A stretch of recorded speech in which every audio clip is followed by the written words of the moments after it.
Assalamualaikum warahmatullahi wabarakatuh. Pada kesempatan kali ini kita akan kembali mempelajari salah satu cabang dari ilmu fisika, yaitu tentang panas, ya, atau biasa dikenal dengan, atau di ilmu fisika biasa dikenal dengan kalor. Nah, pada kesempatan kali ini saya akan coba membahas satu materi, ya, atau satu cabang ilmu atau satu sub, ya, dari materi panas, yaitu tentang temperatur. Nah, sebelum kita lebih lanjut membahas tentang temperatur, maka kita perlu dulu untuk mengetahui apa yang disebut dengan hukum kenol termodinamika. Nah, hukum kenol termodinamika ini adalah suatu hukum di mana ketika ada dua benda yang saling berdekatan, maka benda tersebut akan saling menyesuaikan kondisi suhunya. Jadi di sini ada dua contoh, ya. Benda dengan kondisi yang secara terpisah memiliki kesetimbangan termal dengan benda C, ya. Jadi A dan B ini itu didekatkan salah satu, ya, didekatkan. Jadi benda A dan B itu didekatkan dia.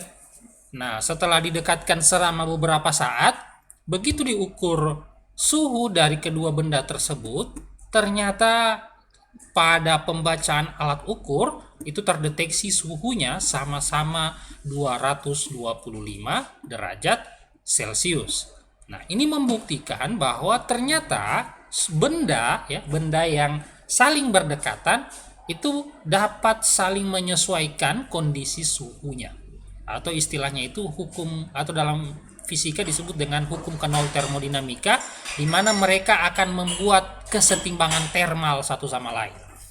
Jadi kondisi real yang biasa kita dapatkan dalam kehidupan sehari-hari itu adalah biasanya kalau ada orang yang lagi demam, ya, itu biasanya kita dilarang untuk dekat dengan orang tersebut. Ya, alasan pertama itu adalah agar kita tidak terjangkit penyakit yang ada di tubuh orang yang si sakit. Yang kedua, tubuh kita secara otomatis itu akan ikut panas. Nah, ini karena kesetimbangan termal satu sama lain. Jadi dalam kondisi tertentu, ya, jadi jika misal kalian punya adik, ya, atau punya ibu bapak yang berada dalam kondisi panas, ya, jadi dia hanya panas, maka kalian bisa menurunkan suhu panasnya itu dengan cara melakukan kompres. Nah, jadi kan ada biasanya itu, ya, melakukan kompres. Jadi jadi kalau dia panas badannya, maka kita akan kompres dengan air dingin. Jadi biasanya ada apa ya namanya? Kalau di kampung saya disebut lenso sih istilahnya. Sapu tangan, ya, sapu tangan atau handuk yang kecil, ya, yang ukurannya segini. Nah, itu biasanya direndam di air yang dingin, kemudian ditaruh di bagian jidat. Nah, karena di bagian kepala kan yang biasanya yang paling panas itu badannya. Ya, jadi anggota tubuh yang paling panas biasanya kalau kita sakit itu atau demam itu di bagian kepala. Jadi biasanya itu ditaruh handuk dingin di bagian kening sini atau jidat, biasanya dibilang jidat itu. Nah, untuk apa? Itu ternyata untuk menurunkan suhu tubuh. Jadi suhu tubuh itu perlu untuk diturunkan dengan cara ditaruh. Dia punya handuk basah tadi atau handuk yang sudah, jadi tidak basah-basah sekali juga tapi harus diperas, ya. Nah, jadi misal sudah agak lembab kemudian ditaruh. Kalau sudah mulai panas, itu handuknya atau sapu tangannya itu diangkat kembali, kemudian dibasahi lagi, kemudian ditaruh. Itu tujuannya salah satunya adalah untuk mengurangi, ya. Jadi tujuannya adalah untuk mengurangi panas berlebih pada tubuh. Nah, jadi kalau kita terlepas dari virus, ya, virus yang ada pada tubuh orang yang sakit, kalau kita mendekati orang yang sakit itu, atau misal kita meluk bapak kita yang lagi sakit atau yang lagi demam, atau ibu kita atau adik kita yang lagi sakit, maka secara otomatis tubuh kita itu akan melakukan yang namanya kesetimbangan termal, seperti hal yang terjadi tadi antara handuk basah tadi, handuk yang sudah dibasahi tadi atau yang lembab tadi, dengan jidat atau bagian kening yang panas. Nah, Jadi itu salah satu contoh di mana ternyata benda itu akan melakukan kesetimbangan termal.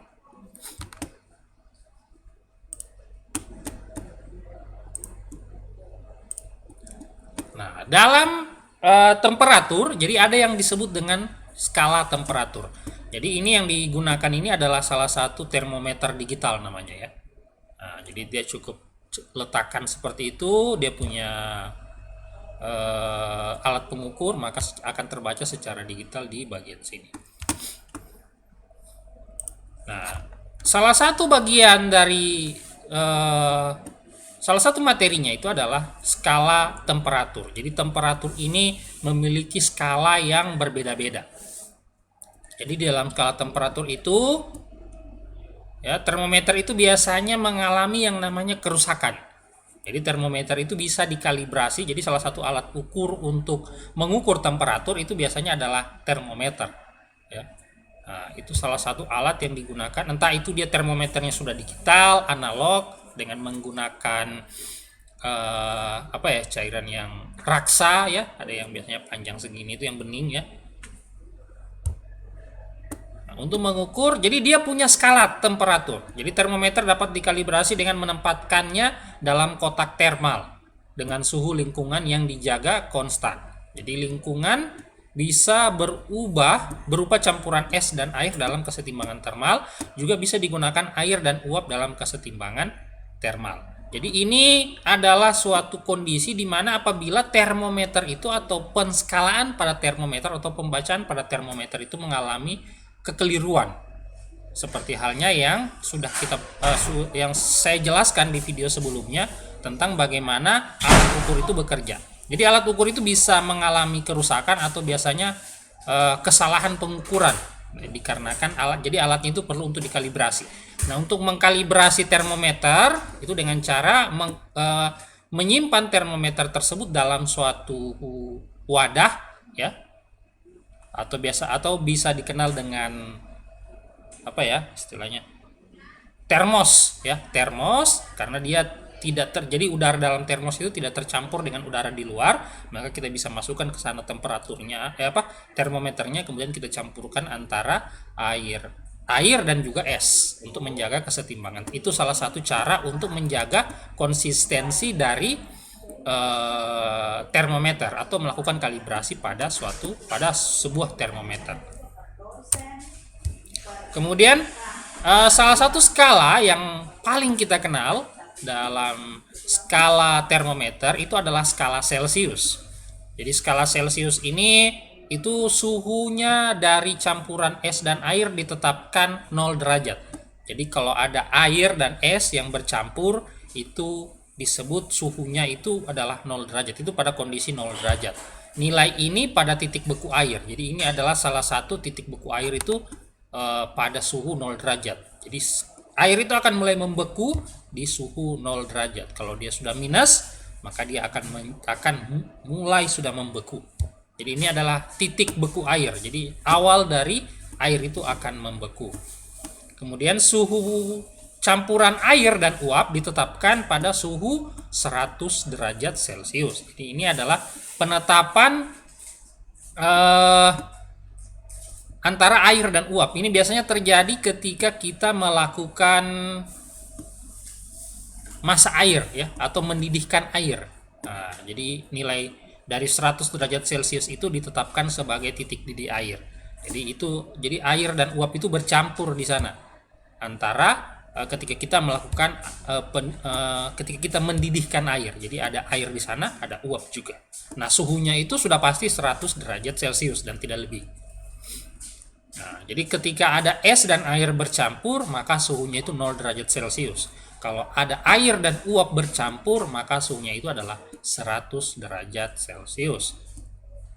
Nah, selang antara titik-titik dibagi menjadi 100 bagian. Jadi antara 0 derajat sampai dengan 100 derajat pada termometer dengan skala Celcius itu ada 100. Ya, ada 100 bagian atau ada 100 titik.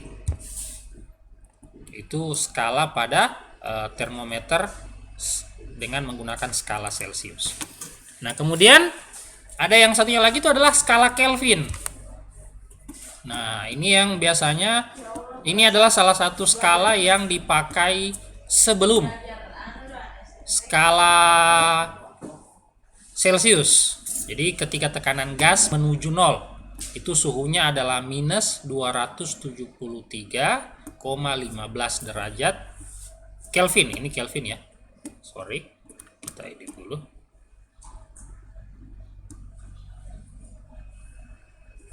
Oh ya, Celsius ya. Jadi suhunya itu adalah minus 273,15 derajat Celsius. Suhu ini disebut dengan 0 mutlak pada skala Kelvin. Nah, titik ini merupakan titik 0 pada skala Kelvin. Jadi skala pada skala Kelvin itu nilai tertingginya itu adalah 273,15 Kelvin. Nah, itu adalah skala pada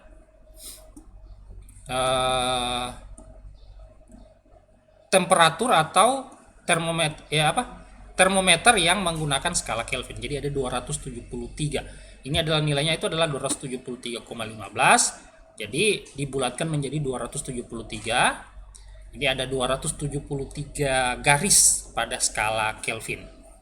Ya, jadi 0 derajat Kelvin itu adalah kalau di derajat Celcius itu adalah minus 273,15 derajat Celcius. Sementara nilai tertinggi dari skala Kelvin itu adalah 273 derajat, tidak pakai derajat ya. Jadi untuk skala Kelvin tidak menggunakan derajat, jadi langsung Kelvin.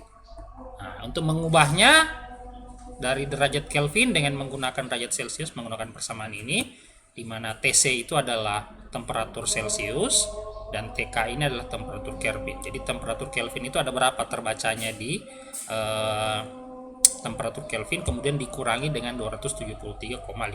Ini untuk mengkonversi skala Kelvin ke nilai skala Celsius. Nah, ini ada beberapa suhu. Jadi sebenarnya skala Kelvin ini adalah skala yang pertama kali ngetren ya, sebelum skala Celsius.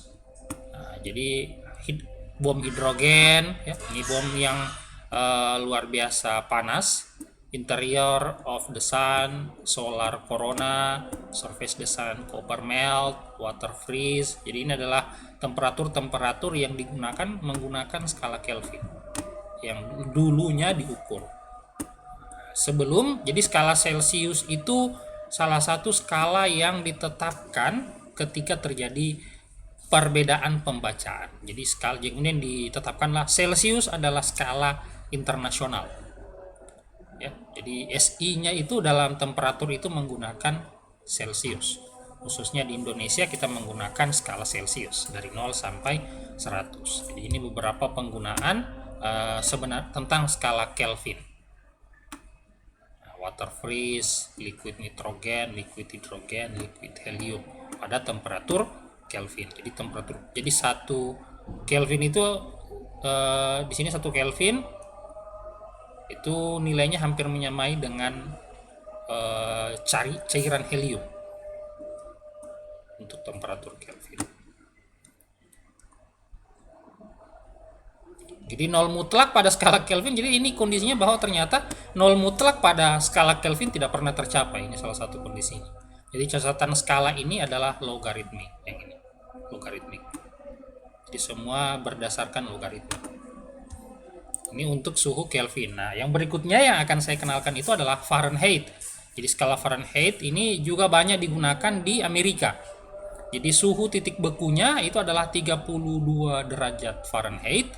Kemudian suhu titik didihnya adalah 212 derajat Fahrenheit. Nah, titiknya dibagi menjadi 180 bagian. Jadi nilai terendah dari skala Fahrenheit itu adalah 32. Dan skala tertingginya itu adalah 212. Jadi di dalam satu termometer itu, kalau termometernya ada termometer kaca ya, jadi ada 180 garis pada skala Fahrenheit. Nah, ini untuk skala Fahrenheit. Jadi misalnya lagi satu skala Reaumur, tapi tidak perlu. Saya rasa tidak perlu. 3 skala ini sudah cukup untuk untuk diperkenalkan ke kalian. Nanti sisanya bisa kalian cari lebih jauh tentang ada berapa skala sih yang dipakai untuk menetapkan suhu. Oke, skala. Jadi ini adalah perbandingannya. Jadi oh ya, maaf, saya keliru tadi ya di sini.